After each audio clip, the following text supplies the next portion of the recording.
auga kuklus baltas kamuoliukas. Žmonės jį vadina Ponia-Bude arba žemės taukais.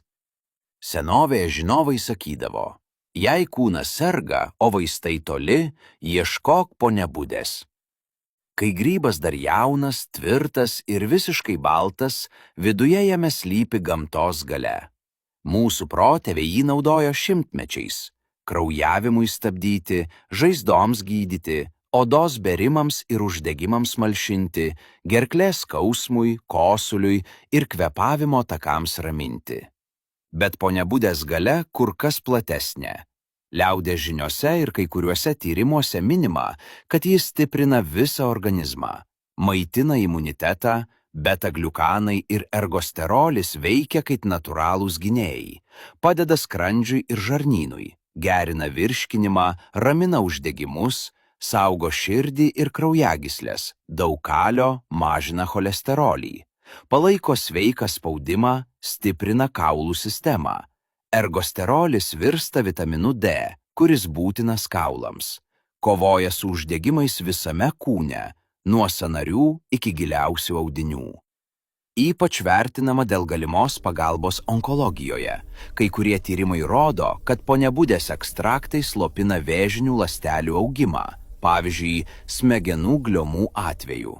O liaudyje ją naudoja auglių stabdymui ir prevencijai.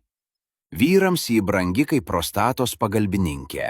Liaudės medicinoje vadinama natūralių vaistų nuo prostatito, adenomos, potencijos problemų. Ji gražina jėgą, harmoniją ir pasitikėjimą meilėje bei sekse. Kodėl šis kuklus grybas toks stiprus? Jame triterpenai, antioksidantai, beta-sitosterolis ir kitos medžiagos, kurios veikia kaip tylūs kariai. Malšina uždegimą, saugo ląsteles, stiprina organizmą iš vidaus. Ji auga arti žemės. Ir būtent todėl ją randa tik tie, kurie moka sulėtinti žingsnį ir pagarbiai pasilenkti. Šiandien, kai viskas skuba ir vaistai parduodami dėžutėse, verta prisiminti. Kartais stipriausia medicina auga po kojomis. Rami, balta ir labai sena. Ponia-Budė ne tik grybas. Tai priminimas, kad gamta visada pasiruošusi padėti. Reikia tik mokėti pamatyti ir tikėti jos galia. Gydysim žmonės, gydysim onkologiją, bepilam. Viskas ledas. Buvo sukasėm Ponia-Budę ir dabar užkasinėsim babytę.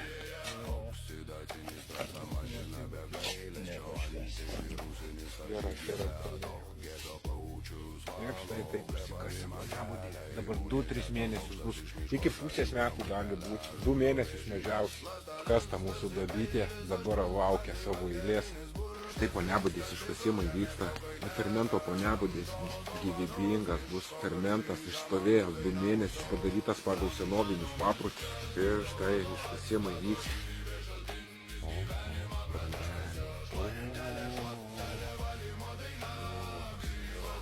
Gyvybinga Ponia-Budė, laukinė Ponia-Budė miško tikrai gydys.